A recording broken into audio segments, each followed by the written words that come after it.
Hey everybody, this is episode 2 of going through the DBQ.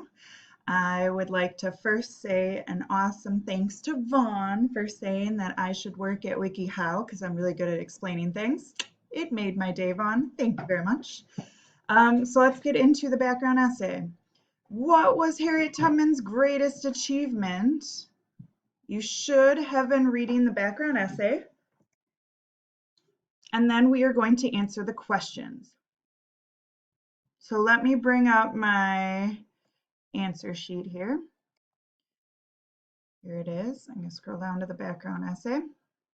So it says, in what border state was Harriet Tubman born? If I go back to the reading, in the first paragraph, it says the place was Dorchester County, Maryland. So the border state we know is Maryland. Okay, it doesn't have to be in full sentences. Number 2, how did the expansion of cotton fields in the Deep South affect young slaves on the Eastern Shore? Whew, excuse me. So tired all of a sudden. Eastern Shore, I can see that bold right here. So it said after the Atlantic slave trade ended in 1808, great pressure was put on the Maryland's Eastern Shore to provide slaves for the cotton fields in the Deep South. Historians estimate that at this time, 10% of young slaves in the Upper South were sold away from their families. So my answer here is 10% of young slaves were sold away from their families. Terrible. I can't even imagine. Number 3, how old was Harriet Tubman when she escaped slavery? Here she says, when her master died in 1848, Harriet Tubman made a life-changing decision. Okay, so she left in 1848. Now, it doesn't tell us exactly how old she was, but we do know she was born, up here in that first paragraph, in 1822. So if we do the math, we would find out that when she escaped slavery, she was 27 years old. Okay. Number 4, why did the Underground Railroad not stop in the United States, but run all the way to Canada? So if I'm looking here, the Underground Railroad is going to be up in this paragraph here. Harriet Tubman returned to the Eastern Shore, Virginia, at least 8 times to escort other fugitive slaves to freedom. Complicating her task was the Fugitive Slave Act, known as the North as the Bloodhound Act. This act, passed by Congress in 1850, required Northerners to turn in escaped slaves.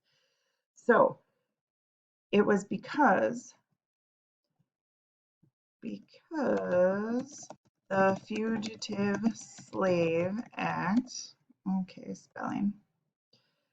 Slave Act, would have the slaves returned to the South if they didn't go to Canada.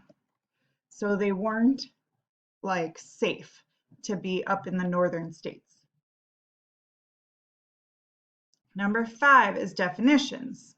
You can't really Google Eastern Shore, so that was my bad, because it'll tell you something else. But in the terms of what we're talking about in the background essay, I put down the Eastern Shore is part of Maryland that is on the east side. Okay, so we're talking about specifically Maryland's Eastern Shore in this background essay. It's too early, guys. Fugitive Slave Act. An act that required Northerners to return escaped slaves. The Bloodhound Act was a nickname given to the Fugitive Slave Act by the North. Spelling. Underground Railroad.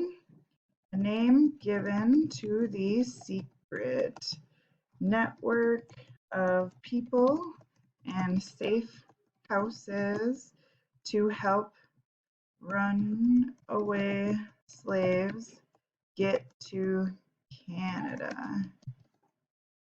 Okay, so that is it for the background essay. My shout out today goes to Michaela Block. Thank you for watching. Keep commenting if you want to get a shout out. And I have an extra shout out because she found out first that apparently you can't comment with your school computer. So she sent me an email. But Sophia Glenn, yay! Thanks for all the positives. I'm excited to make some more. I feel a little bit like Carl Azus, so this is kind of cool and kind of crazy. Carl didn't give me a shout out, but now I get to be the one that gives shout outs. So cool. Have fun, be healthy, wash your hands. I miss you all. I can't wait to see you all again. Bye.